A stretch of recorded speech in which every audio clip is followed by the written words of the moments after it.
சொல்றாரு, ரெண்டு வசனத்தை கொடுக்க சொன்னார். ஒன்று நீதிமொழி புஸ்தகம் 3 அதிகாரம் 9ஆம் வசனம் 10ஆம் வசனத்தை வாசிங்க. கர்த்தருக்கு ஸ்தோத்திரம். நீதிமொழிகள் புஸ்தகம் மேல உள்ள வசனத்தை வாசிங்க. 8 இல்ல 9 வாசிமா. உன் பொருளாலும் உன் எல்லா விளைவின் முதற் பலனாலும் கர்த்தரை கனம் பண்ணு, அப்பொழுது உன் களஞ்சியங்கள் பூரணமாய் நிரம்பும், உன் ஆலைகளில் திராட்சரசம் புரண்டோடும். ஆண்டவர் இந்த மாசம் என்ன மாசம்? 7வது மாசம். 7 என்று சொன்னாலே ஒரு பரிபூர்ணமான ஒரு மாதம். ஃபுல்ஃபில்மெண்ட் ஆங்கிலத்தில் சொல்லுவாங்க. அப்படின்னா எல்லா குறைவையும் நிறைவாக்குகிற ஒரு மாதம். நான் விசுவாசி, எனக்கு பிடிச்ச நம்பர் ரொம்ப 7. ஏன்னா பரிபூர்ணமான ஒரு மாதத்துக்குள்ளாய் கர்த்தர் நம்மை கொண்டு வர சொல்றாரு. உன் களஞ்சியங்கள் பூரணமாய் நிரம்பும்.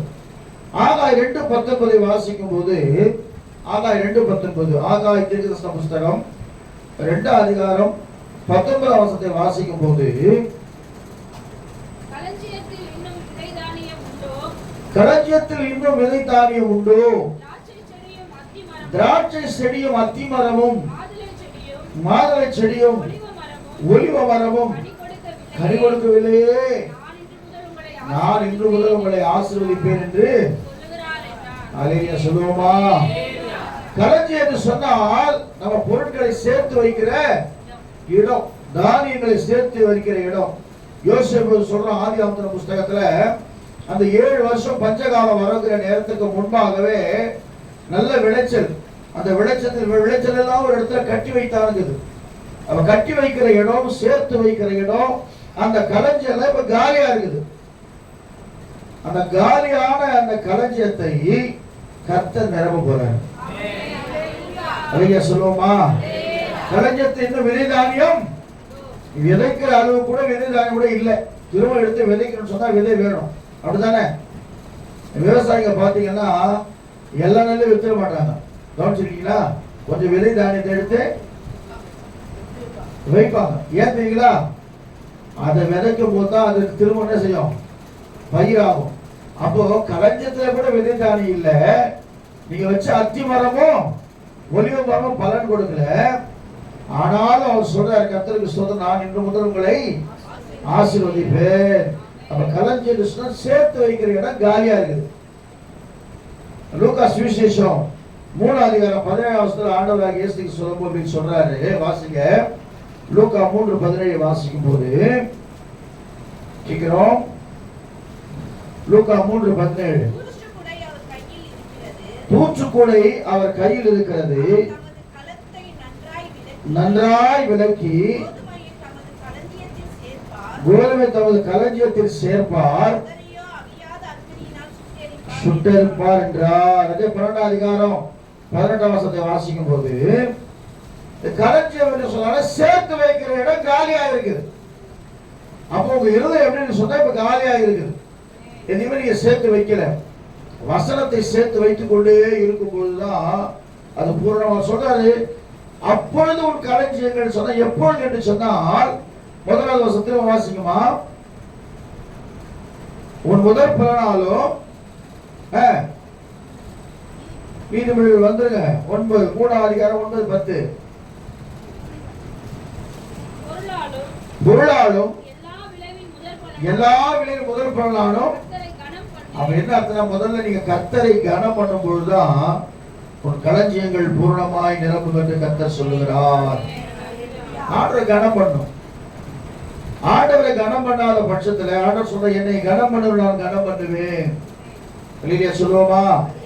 நீதிமொழி புஸ்தகத்துல அடிக்கடி நான் சொல்ற ஒரு காரியம், 8ஆம் அதிகாரம் 17-18 வாசிக்கும் போது வேதம் இப்படியா சொல்லுது. கர்த்தருக்கு ஸ்தோத்திரம். வாசிக்க.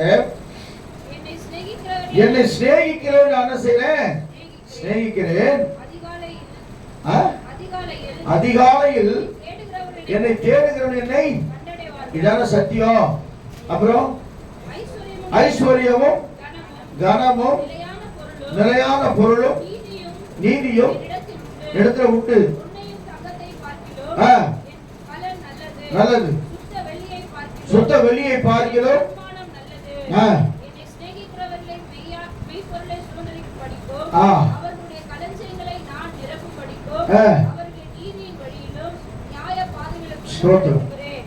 ஆண்டவர் சொல்ற பூரணமா உங்களை ஆசீர்வதிக்கணும்னு சொன்னா பைபிள் படி உங்களுக்கு முதல் பலன் என்னவோ, இந்த விவசாயிகளா பாத்தீங்கன்னா ஃபர்ஸ்ட் விளையிற காரியத்தை ஆபேலும் காயினும் காணிக்கை கொண்டு வராங்க. கவனிங்க, யாருடைய காணிக்கை கர்த்தர் அங்கீகரித்தார்? ஆபேலுடைய முதல் பலன் ஃபர்ஸ்ட் என்ன விளையுதோ அதை முதலாவது தேவ சமூகத்தில் வைப்பாங்க. பழைய ஏற்பாடு காலத்துல. புதிய ஏற்பாடு காலத்துல அப்படி கிடையாது. இவன் கோழி முட்டை எடுத்துன்னு சொன்னா அதுல முதல் முட்டை என்ன செய்வாங்க? ஃபர்ஸ்ட். அதே போல பிள்ளைகள் பிறகுதுன்னா முதல் பிள்ளை கர்த்தருக்கு உரியது. இப்படி எல்லாத்துலயும் ஃபர்ஸ்ட் முதல் பலனாலே கர்த்தரை கனம் பண்ணும்போது அவர் சொல்றாரு, ஆலயம் அதாவது பூரணமாய் நிரம்பும், திராட்சை ரசம் என்ன செய்யுமா? வழிந்து ஓடும். அப்பேற்பட்டதாக ஒரு ஆசீர்வாதத்தை கர்த்தர் கொடுக்கிறார். இதோட அர்த்தம் என்னன்னு சொன்னா, பாச திரும்ப தசம காணிக்கு வந்து சொன்னாதீங்க. முதற் பலன் கர்த்தர் கொடுக்கிற எல்லாவற்றிலும் ஆண்டவருக்கு முதற் பலனை செலுத்தும் பொழுது கர்த்தர் ஒருபோது அவனை தரித்திரமா வைக்கவே மாட்டார். அங்கே சொல்லுவோமா? அநேக விசுவாச பிள்ளைகளுக்கு தசம பாகம் காணிக்கை ஒண்ணுமே தெரியுது. இன்னும் கூட காணிக்கை வேற, தசம பாகம் வேற. 100 ரூபாய் சம்பாதிச்சா கூட அதுல 1 ரூபாய் கர்த்தருக்கு என்ன செய்யும்? செஞ்சு காணிக்கிட்டது வேற. நீ பிரியப்பட்டு யாரு கூட கொடுக்கலாம், என்ன வேணா செய்யலாம், எப்படி வேணா செய்யலாம், அது வேற விஷயம். தசம பாகத்தில் நீ ஆண்டவரை கடன் பண்ணும் பொழுது பூரணமா நிரம்பும். பூரணம்னு சொன்னா ஆண்டவர் முழுமையான ஒரு காரியம். பூரணம்னு சொன்னா முழுமையான காரியம், கம்ப்ளீட் சொல்லி அர்த்தம். அது சொல்ல, என் கிருபை உனக்கு போதும், உன் பலவீனத்தில் என்பது பூரணமாய் விளங்குன்றார். கர்த்தருக்கு ஸ்தோத்திரம். 1 யோவான் புத்தகத்துல பூரண அன்பு பயத்தை புறமே. அப்படின்னா கர்த்தர் வேற பூரணமான அன்பை நீ வச்சிட்டா பிசாசு உனக்கு என்ன பயத்தை கொண்டு வந்தாலும் சரி ஒண்ணுமே பண்ணாது. அல்லேலூயா சொல்லுவோமா? அன்பு யார் இருக்கணும்? இயேசு மேல அன்பு இருக்கும் போது, அவர் மேல அன்பு இருக்கும் போது கர்த்தர் உலகத்தை விட ஆண்டவருடைய அன்பு செலுத்துற தேவ பிள்ளையா இருந்தா பிசாசு என்னதான் கொண்டு வந்தாலும் கூட அவன் பயத்தை கொண்டு வரலாம், மரண பயத்தை கொண்டு வரலாம், வியாதி என்ற பயத்தை கொண்டு வரலாம்.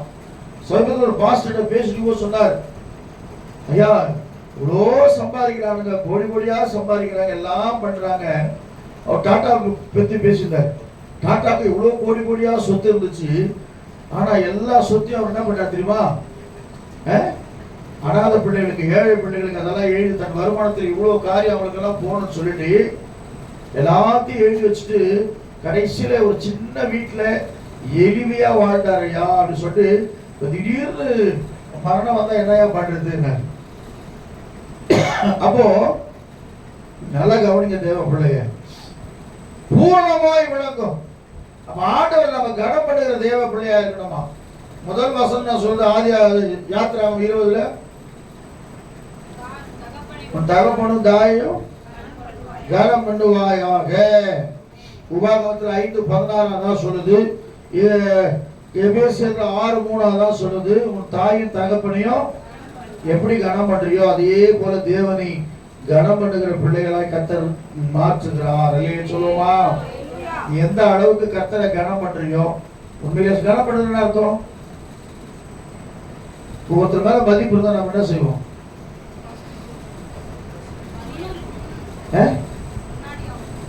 முன்னாடி மரியாதை இருக்கு. கர்த்தர் மேல உனக்கு மரியாதை இருக்கு, கர்த்தர் மேல அன்பு இருக்கு, என்ன பண்ணுவீங்க? ஞாயிற்றுக்கிழமை எப்போ எப்பதான் ஞாயிற்றுக்கிழமை யா வருதுன்னு தெரியல நினைப்பீங்களா? ஞாயிற்றுக்கிழமை எப்போ வருதுன்னு நினைப்பீங்களா? ஏன்னா ஞாயிற்றுக்கிழமை வருது தெரியல. எப்பா நம்ம நிம்மதியோட தூங்க முடியல, எழுந்திருக்க முடியல, போக முடியல. ஆனா மற்ற நாள் என்ன செய்வோம்? உற்சாகமா எழுந்துவோம், உற்சாகமா பல்லு வளர்ப்போம், உற்சாகமா ஸ்கூலுக்கு போவோம், உற்சாகமா எங்கெங்க போவோம், வேலைக்கு போவோம், எல்லாம் செய்வோம். பட் ஞாயிற்றுக்கிழமை மட்டும் கொஞ்சம் தூங்கலாம், தூங்கிட்டு போகலாம். என்ன ஆயிடுவது? பாஸ்டர் என்ன சொல்ல போற? அப்படி வந்தது இல்லையா? அப்ப என்ன அர்த்தம்னா ஆண்டவர் சொல்றாரு, முதலாவது நீங்க கர்த்தரை கனம் பண்ணும் பொழுது அவர் உங்களுக்கு அற்புதங்களை செய்கிறவராய் இருக்கிறார். ஐயா சொல்லுவோமா? நான் அந்த சப்ஜெக்டுக்கு வரல. ஏன்னா கர்த்தருக்கு சொல்றோம். 2 பேதுரு புஸ்தகம் 1 17 வசனத்தை வாசிக்கும் போது வேகமா வாசிக்க ஒருத்தர் வசனத்தை பார்த்து சொல்றேன். கனம் பண்ணும் பொழுது ஆண்டு அற்புதங்களை செய்கிறவராய் இருக்கிறார். வாசிங்க ஒரு சில வசனங்கள். 2 பேதுரு 1:17. இவர் என்னுடைய நேசகுமாரன், இவரில் நான் பிரியமாய் இருக்கிறேன் என்று சொல்லுகிற சத்தம் உன்னதமான மகிமையிலிருந்து கனத்தையும் மகிமையும் பெற்றபோது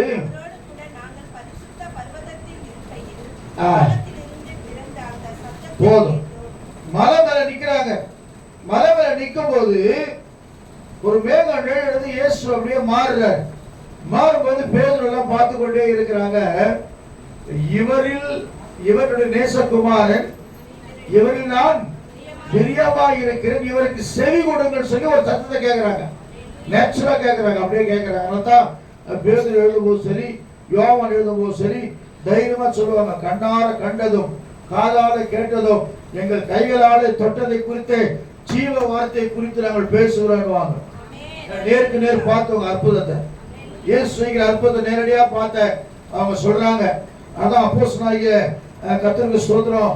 நீங்க அப்போஸ்தலனுடைய வாசனா யோவானும் அப்புறம் யாரு பேதுருவும் யாக்கோபு பத்தி அவன் சொல்லுவாங்க. அலங்கார வாசல்ல ஜெபம் பண்ண உடனே அப்படி எழுந்து நிக்கிறது அவங்க எல்லாம் கண்ணார பாக்குறாங்க. அப்ப என்ன அர்த்தம்னா, எனக்கு அன்பானவர்களே, நான் சொல்ல ஒரு காரணம், கர்த்தரை கனம் எப்ப நம்ம கனவீனப்படுத்துறோம் சொல்லுவாங்க. இயேசு கிறிஸ்து பிதாவுக்கு சமமா இருக்கிறவர். பிதாவுக்கு சமமா இருந்தாலும் கூட பிதாவின் வார்த்தைக்கு கீழ்ப்படிந்தபடினாலே நீங்க வாசிக்கலாம் பிலிப்பியர் 2 எல்லா நாமத்துக்கும் மேலான ஒரு நாமத்தை கர்த்தர் கொடுத்து அவர் உயர்த்தினார். அன்னைக்கே சொல்லுவோமா? அவர் ஞானஸ்தானம் பெறும்போது என்ன சத்தம் கேட்குது? என்ன சத்தம்? இவர் என்னோட நேசகுமாரன், இவர் நான் பிரியமாக இருக்கிறேன்.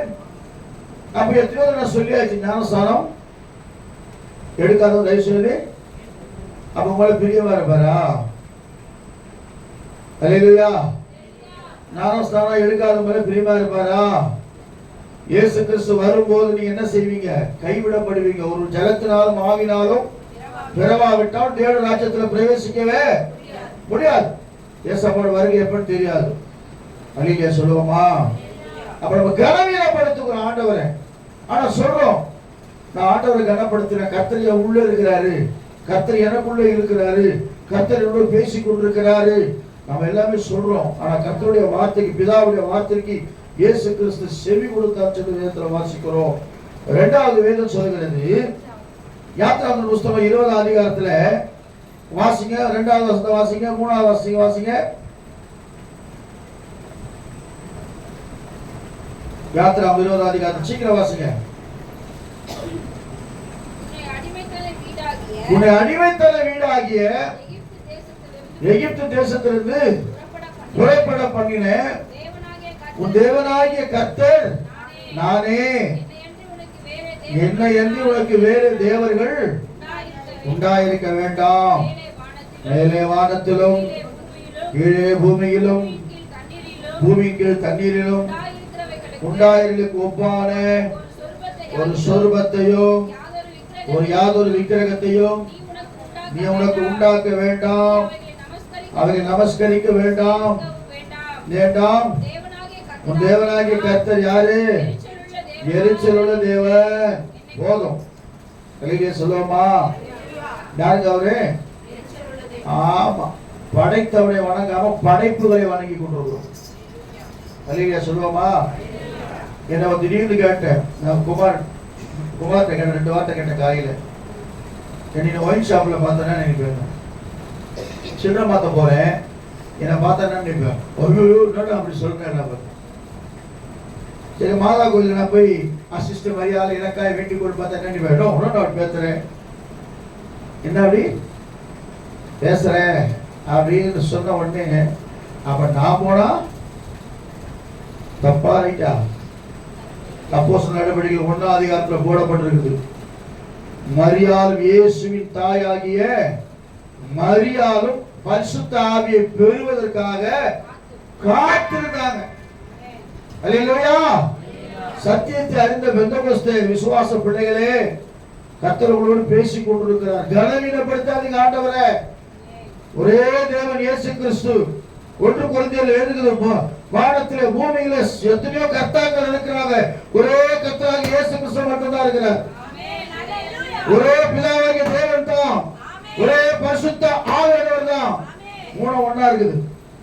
இதுக்கப்புறம் வேற கடவுளும் கிடையாது, ஒரு சிலையும் கிடையாது, ஒண்ணுமே கிடையாது. வீணா போய் கெட்டு போவாதீங்க. திரும்ப நான் சொல்றேன், தேவ சமூகத்துல முடிந்தா அவங்களை இங்க கொண்டு வாங்க. நாங்க இருந்து வந்தா நான் தைரியமா சொல்றேன். கர்த்தருக்கு சொந்த தேவனுக்கு மகிமை உண்டாவதாக. இத ஆண்டவர் நமக்கு நிறைய நேரத்துல கனவீனப்படுத்துறதுனால நம்ம ஆலயம், நம்முடைய களஞ்சியங்கள்லாம் நிரம்பாம இருக்குது. ஒருவேளை நம்ம கர்த்தருக்கு பணத்துல பணம் இல்ல, பொருள் இல்ல, இல்லாம இருக்கலாம். ஆனா சத்தியத்துல உறுதியா இருக்கணும். சத்தியம் அவுட்டு. ஒருவே கர்த்தரை காப்பாற்ற முடியாது. அல்லேலூயா சொல்லுவோமா?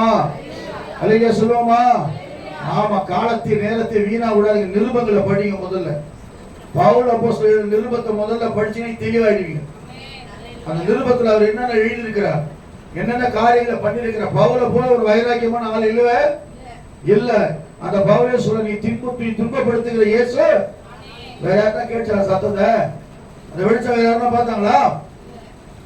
அவனுக்கு மாத்திரம் வெளிச்சமா தெரிஞ்சார் இயேசு கிறிஸ்து. சூழ்ச்சி பிரகாசத்தை கண்டுபிடிச்சு பார்க்க முடியல. ஆண்டவரே, நீ துன்பப்படுத்துற இயேசு நானே. அப்ப இயேசுவெல்லாம் துன்பப்பட்டுட்டு வந்து செய்வாடும் அனலாக்கும் அடிபடுறவங்க ஞாபகம் வச்சுக்கணும். மாறிடுங்க. ஒண்ணு மாறுங்க, இல்ல உங்களை மாத்திடுவார் கர்த்தர். இல்ல பின்மாட்டத்துல போயிடும், இல்ல பிசாசுல அடிமையாயிடும். சத்தியத்துல உறுதியா இருந்தா எவனமும் நம்மளை விட முடியாது. இந்த உலகத்துல எந்த ஆவிகள் நமக்குள்ள வந்தாலும் ஒரு மனுஷன் சத்தியத்துக்குள்ள உறுதியா இருந்தான்னா அவன் உடனே பண்ண முடியாது. அல்லேலூயா சொல்லுவோமா? அல்லேலூயா சொல்லுவோமா? சில நேரங்கள்ல உண்மையிலே சொல்றேங்க, உண்மையா சொல்றேன், எனக்கு பணம் இல்ல, வசதி இல்ல, காரம் இல்ல, மகளா இல்ல, அதெல்லாம் இல்ல. ஆண்டவரே, சபையில ஆத்துமாக்களை தாரோம். நாங்க சொல்ற சத்தியத்தை கேட்கிற ஆத்துமானம் அப்படியே பரலோகத்துக்கு போனோம். எங்க வாலிபர்கள் எல்லாம் சும்மா யோசுவாவை போல, யார பேர் உயரணும், யோசுவாவை போல, காலேபை போல, கிதியோனை போல, யோசேப்பை போல எழுப்பி சும்மா சிரமம் பண்றவங்களா இருக்கணும். அல்லேலூயா சொல்லுவோமா? கலர் கலரா ட்ரெஸ் போட்டு குதிக்கிறதுல இல்ல அபிஷேகம். அல்லேலூயா சொல்லுவோமா? கலர் கலரா லைட்ட போட்டு பாடத்துல இல்ல அபிஷேகம். வித்தியாசமான இன்ஸ்ட்ருமெண்ட் வச்சுக்கிறேன் முச்சு ஆடத்துல இல்ல அபிஷேகம். தேவ சமூகத்துல உட்கார்ந்து ஜெபம் பண்ணால அபிஷேகம் உனக்குள்ள இறங்கி வந்துடும். அல்லேலூயா சொல்லுவோமா? ஆண்டவர் அப்போஸ்தலர் பவுல் கலாத்தியர் எழுதும்போது சொல்றாரு, என்னதம்மா இவ்வளவு நல்லா இருந்தீங்களே, பிசாசு உங்களை வஞ்சிக்கபடி உங்க இடத்தை நீங்க இடம் கொடுத்துட்டீங்களேன்றார் பவுல். அல்லேலூயா சொல்லுவோமா? நல்லா ஓடுனீங்களே, யார் உங்களை தடுத்தாது? பிசாசு தடுக்கிறான்.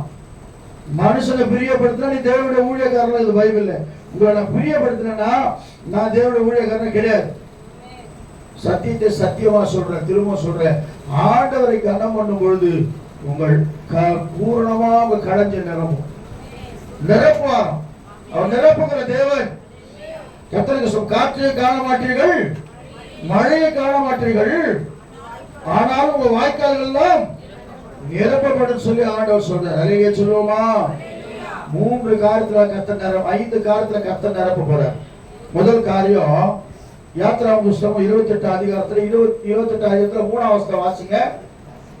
28:3 வேகமா வாசிங்க. ஸ்தோத்திரம். எதா நிரப்ப போறார் பாருங்க.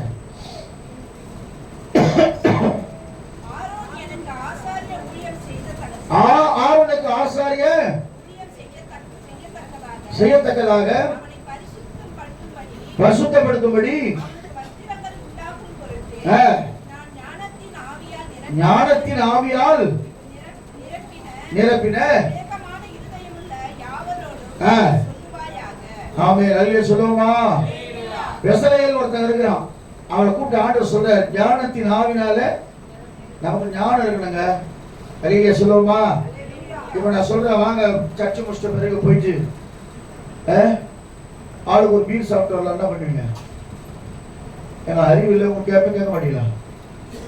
ஞானத்தின் குழந்தைங்களுக்கு தெரியாது, இவர் நெருப்பு எரியுது, கை விடுமா வைக்க மாட்டோமா? பாவம் பண்ண ஒருத்தர் நம்மளை தூண்டுறாங்க. யோசேப்பு சொல்றாரு, இப்பேற்பட்ட பொல்லாப்புக்கு நான் எப்படி என்ன செய்ய முடியும்? உடன்பட முடியும். என்ன அர்த்தம் சொன்னா, ஆண்டவர் இன்றைக்கு உங்களை எப்படி நிரப்ப போறார்? ஞானத்தினாலே நிரப்ப போறாரு. ஞானமும் அறிவும் கர்த்தரிடத்தில் வருகிறது. நீங்க பைபிளை வாசிச்சா ஞானத்தால் நிரம்பிடுவீங்க.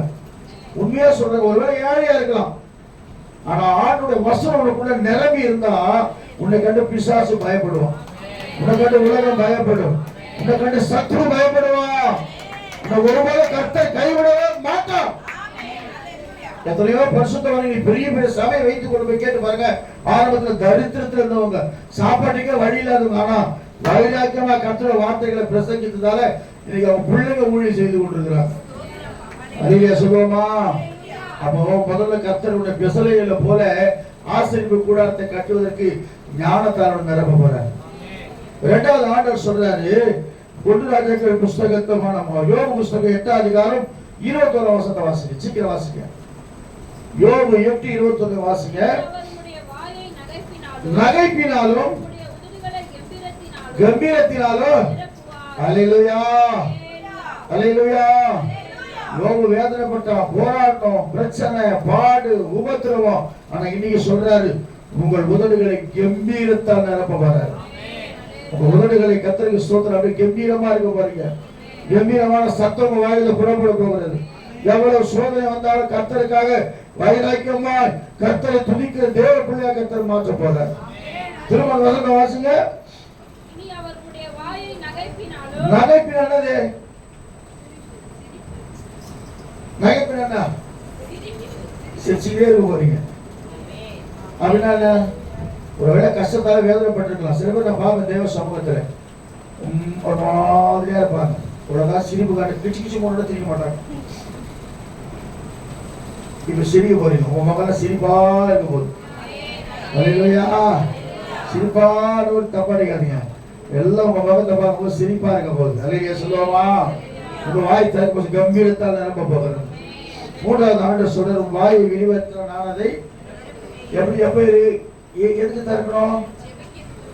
ஜெபிக்கிறதுக்கு. கர்த்தர் நீங்க 1 மணி நேரம் ஜெபம் பண்ணா போதும். செவ்வாய்க்கிழமை சொல்றீங்கல்ல, 1 மணி நேரம் 2 பாட்டு, கொஞ்சம் ஆராதனை, சின்ன சாட்சி, இல்ல சின்ன ஒரு வேத வசனம், ஜெபம் முடிஞ்சு போச்சு. அல்லேலூயா சொல்லுவோமா? இதுக்காக 3 மணி நேரம் 4 மணி நேரம் தேவை. 1 மணி நேரம் கரெக்டா நீங்க ஜெபம் பண்ணி பாருங்க. கர்த்தர் உங்களுக்கு அற்புதத்தை செய்ய போறார். வாயை விரிவா எதுக்கு திறக்கணும்? ஆண்டவரை சொல்வதற்காக திறக்கணும், ஜெயிப்பதற்காக திறக்கணும். அல்லேலூயா. மற்றவர் கட்டப்பட்டிருக்கும் போது கட்டுகளை கட்டவுக்கும்படியா ஜெபிக்கணும். அதுக்காக நம்ம ஜெபம் பண்றது, சண்டை போடுறதுக்காக திறக்கணும் வாயை. நம்ம வாயில புறப்பட்டு வருகிற வார்த்தை கேட்க பிசாசு ஓடுறோம். அல்லேலூயா சொல்லுவோமா? வாயை விரிவாய் தர. தேவ சமூகத்தில் வாயை திறந்த கர்த்தாவே கர்த்தாவே கர்த்தாவே என்று சொல்லி தேவ சமூகத்தில் ஜெபிக்கிற தேவ பிள்ளையா இருந்தால், எனக்கு அன்பான கர்த்தர் பிள்ளைகளே, கர்த்தர் உங்களை நிரப்ப போறார். நாலாவது சொல்றேன், நீதிமொழிகள் 1:13 வாசிங்க. சீக்கிரம் வாசிங்க. நீதிமொழிகள் 1:13 வாசிங்க.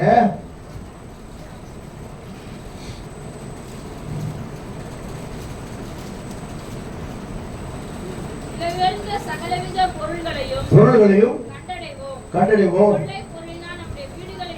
கொள்ளை பொருள் நம்முடைய வீடுகளை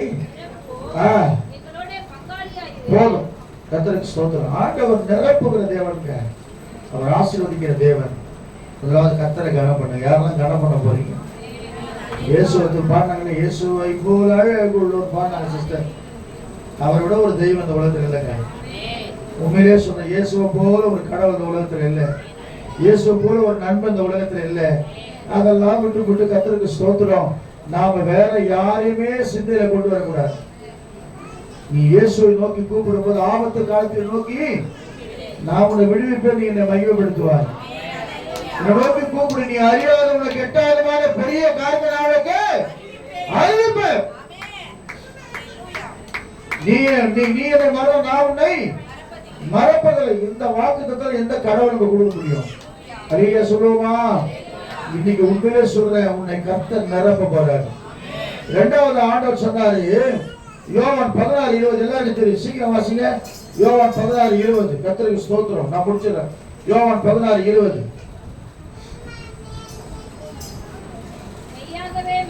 மெய்யாகவே மெய்யாகவே நான் உங்களுக்கு சொல்லுகிறேன், நீங்கள் அழுது புலம்புவீர்கள், உலகமோ சந்தோஷப்படும். நீங்கள் துக்கப்படுவீர்கள், ஆனாலும் உங்கள் துக்கங்கள் சொல்லுவோமா? ராணிக்கு மேலாக சோதிக்கப்பட ஒரு நாளும் விடமாட்டா.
இப்ப சந்தோஷமா ஞாயிற்றுக்கிழமைல அந்த பக்கம் டிராபிக்கா இருக்கும், அவங்க எதுவும் தான் கிடைக்கிறது சந்தோஷம். இப்ப சந்தோஷம், அற்ப சந்தோஷம். ஐயோ யாருக்கு வேதனை, யாருக்கு துன்பம் சொன்னா பைபிள் எழுதிது. எதை நாடி போறவங்களுக்கு மதுபானமோ போதையோ காரியமோ எதுவோ தவறு முதல்ல ஃபர்ஸ்ட் இனிக்கும், போக போக. ஆனா வேதம் சொல்கிறது, யாரெல்லாம் அழுது புலம்பி நிற்கிறீங்க, தைரியசாலியான உங்களுக்கு வாழ்த்துக்கள். அல்லேலூயா. நாங்க ஜென்ஸ் எல்லாம் நேரடியாக அழ முடியாது, தனியா போய் தான் அழ முடியும். ஆனா லேடிஸ் உடனே சொல்லும்போது செஞ்சுருவாங்க, உங்களோட எங்க ரொம்ப கஷ்டம் ஜாஸ்தி. ஆனா ஆண்டவர் சொல்றாரு, நீங்க புலம்பி கொண்டிருக்கீங்களா, உலகமோ சந்தோஷப்படும், நீங்களோ அழுது புலம்புவீர்கள், ஆனால் உங்கள் துக்கம் சந்தோஷமாய் மாறும். அல்லேலூயா சொல்லுவோமா? ஆமா. எரேமியா 31:13 சொல்லுது, அவர் உங்கள் துக்கத்தை சந்தோஷமாய் மாற்றுகிறேன். நான் விசுவாசிக்கிறேன், ஒன்று நிரப்ப போறாரு, இரண்டாவது துக்கத்தை சந்தோஷமா மாற்ற. எப்ப மாத்துவான்னு சொன்னா, ரோமர் 9:1 வாசிங்க. கர்த்தருக்கு ஸ்தோத்திரம். சீக்கிரம். எனக்கு மிகுந்த துக்கமும் விடவிடாத மனவேதனையும் இருக்கிறது. நான் சொல்லுகிறது பொய் அல்ல, கிறிஸ்துவுக்குள் உண்மையை சொல்லுகிறேன். பரிசுத்த ஆவிக்குள் என் மனசாட்சியம் எனக்கு சாட்சியாக இருக்கிறது. என் சகோதரருக்கு பதிலாக நானே கிறிஸ்துவை விட்டு சபிக்கப்பட்டவனாக வேண்டும் என்று விரும்புவேனே. அவர்கள் இஸ்ரவேலரே புத்திர சுவிகாரமும் மகிமையும் உடன்படிக்கைகளும் நியாய பிரமாணமும். போதும்.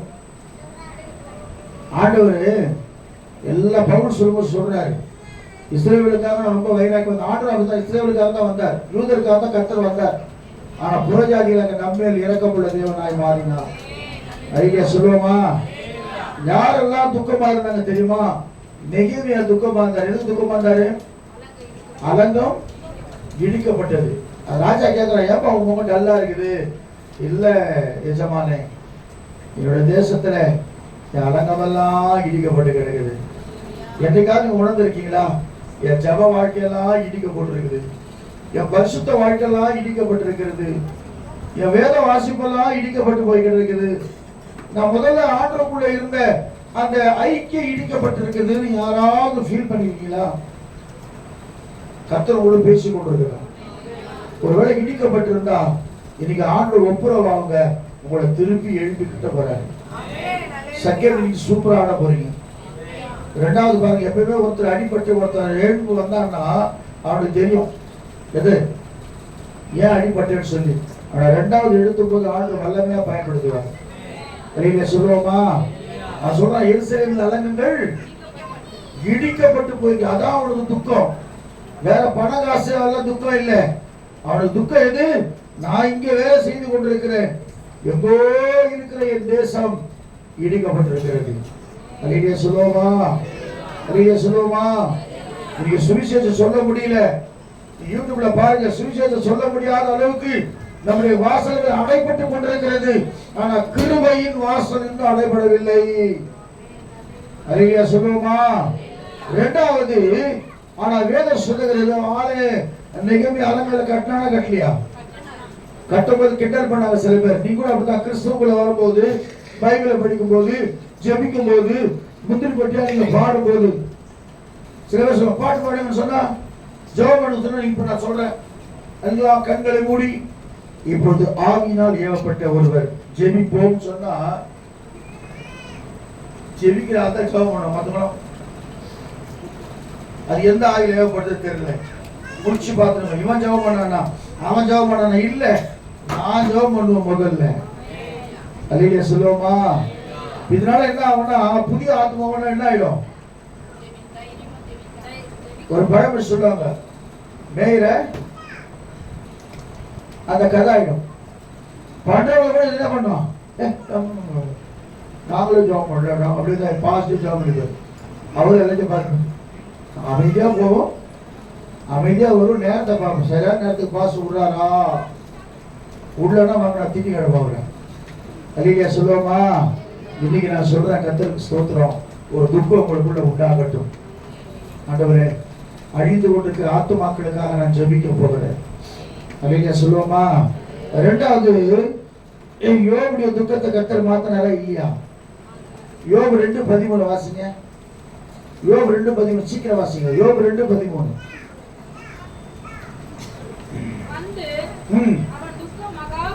அவன் துக்கம் மகா கொடியது என்று கண்டு ஒரு வார்த்தையும் பேசாமல் இரவு பகல் போதும். 6:3 வாசிமா? 6:3 வாசிங்க.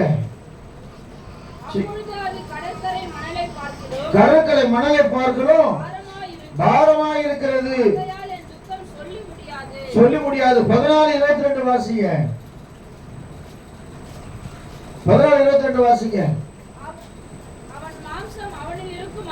அளவோ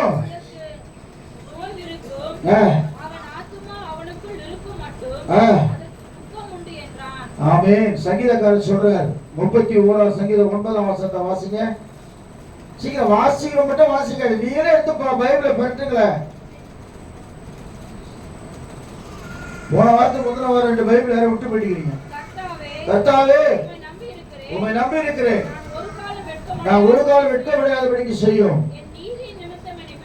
விடுவியும். 39 எனக்கு இரக்கம் கர்த்தாவே, நான் நெருக்கப்படுகிறேன், துக்கத்தினால் என் கண்களும் ஆத்துமாவும் வயிறும் கூட கருகி போயிற்று. என் பிராணன் சஞ்சலத்தினாலும் என் வருஷங்கள் தவிப்பினாலும் கழிந்து போயிற்று. அல்லேலூயா சொல்லுவோமா? அல்லேலூயா. சங்கீதக்காரனா இருக்கட்டும், யோபுவா இருக்கட்டும், எகேமியா இருக்கட்டும், கர்த்தர் கைவிடல. முடிவு எப்படி இருந்துச்சு? ரெண்டத்தனையான ஆசீர்வாதத்தை யோபு கர்த்தர் கொடுத்தார். தாவீது சாகுற வரைக்கும் ஆண்டவனை கர்த்தர் பாதுகாத்தார். நெகேமியா அலங்கத்தை கட்டி முடிந்து பிரதிஷ்டை பண்ணும்படியா கர்த்தர் கிருபை செஞ்சார். அல்லேலூயா சொல்லுவோமா? தானியேல் வாழ்க்கையில போராட்டம் தான். கர்த்தருக்கு ஸ்தோத்திரம். அல்லேலூயா சொல்லுவோமா? பயங்கர போராட்டம் தானியேலுடைய வாழ்க்கையில. சிங்க கெபி அவனுக்கு முன்னாடி நிக்குது. அவன் ஜெபிக்கிற ஒரு தேவ மனுஷன் தான். பயங்கரமான துக்கம் வேதம் சொல்லுகிறது. அதே ராஜா, நீ வணங்குற தெய்வத்தை போல தெய்வம் உலகத்துல கிடையாது, சாட்சி கொடுக்கும்படி கர்த்தர் செய்தார். அண்ணால் ஜெபம் பண்றாங்க தேவ சமூகத்தில். ஆண்டவரே, இவ்வளவு நாளா ஜெபம் பண்ணி கொண்டிருக்கிறேன், எனக்கு ஒரு ஆண் பிள்ளை கொடுத்தால் அது நலமா இருக்குமேன்றாங்க. அப்போ ஆகார் வனாந்திரத்துல, ஆண்டவரே எனக்கு யாருமே இல்லையே, எல்லாரும் என்னை கைவிட்டாங்களே, அழுது கொண்டிருக்கிறார். அவர்கள் துக்கத்தை சந்தோஷமாய் மாற்றின ஆண்டவர் நீங்க மாத்த போற இல்லையா? முதல்ல உங்களை நிரப்ப பார்க்க ஆசீர்வாதத்தினாலே, வல்லமையினாலே, அபிஷேகத்தாலே, மகிமையால நிரப்பப்படுறாரு. அப்படி நிரப்பணும்னா கர்த்தரை கனம் பண்ணணும். மனுஷனை கனம் பண்ணாதீங்க. நாங்கெல்லாம் ஒண்ணும் கிடையாது. இன்னைக்கு இருந்து நாளைக்கு மாற போறவங்க, இறக்க போறவங்க. ஆனால் ஜீவனுள்ள தேவனை கனம் பண்ணுங்க. ஒவ்வொரு நாளும் இயேசுவை கனம் பண்றேனா, ஒவ்வொரு நாள் நான் ஜெபம் பண்றேனா, ஒவ்வொரு நாளும் பைபிள் வாசிக்கிறேனா, ஒவ்வொரு நாளும் ஆண்டவரை குறித்து தியானிக்கிறேனா, ஒவ்வொரு நாளும் யாருக்காவது சுவிசேஷத்தை சொல்றேனா, ஒவ்வொரு நாளும் அவரை குறித்து சிந்திக்கிறேனான்னு சொல்லி கனம் பண்ணி கொண்டே இருங்க. உங்கள் களஞ்சியங்கள் பூரணமாய் நிரம்படியாய் கர்த்தர் செய்வார். இரண்டாவது துக்க சந்தோஷமா மாறணுமா, தேவ சமூகத்தில் ஜெபித்து தான் ஆகணும். அல்லேலூயா. அது உபவாச கூட்டமா இருக்கட்டும், அமாவாசை கூட்டமா, எந்த கூட்டமா இருக்கட்டும், தேவ சமூகத்துல முழங்கால் படிட்டு வாரத்துல ஒரு நாளாவது உபவாசத்தோடு தேவ சமூகத்துல, ஆண்டவரே என் துக்கம் மகா கொடியதாக இருக்கிறது, என் வேதனை மகா கொடியதாக இருக்கிறது, நான் மனுஷன்கிட்ட சொல்ல மாட்டேன், கேட்கிறேன், தெய்வத்திட்ட சொல்ல நீ சொல்லிப்பாரு. கர்த்தர் உன் துக்கத்தை சந்தோஷமா மாத்துவார்.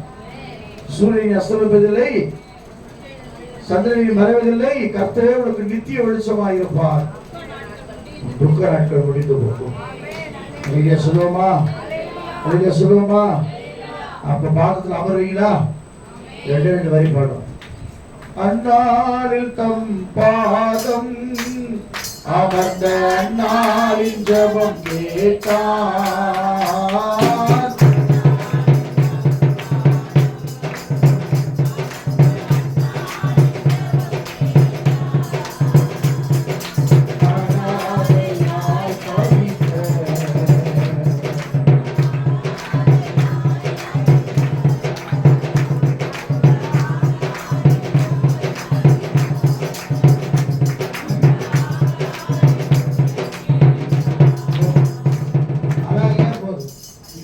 பாடுறாங்க, அங்க ஒரு ஸ்டெப் அலைய பீச்சுக்கு வந்த மாதிரி இருக்குது. அப்படியே அலையா பாடுவீங்க. நான் நிதிட்டு எனக்கு புரியல. நான் மொல்லமா பாடுற தொண்டை கடின மாதிரி இது, தண்ணி கொடுத்து தொண்டை கடிக்கிறீங்க.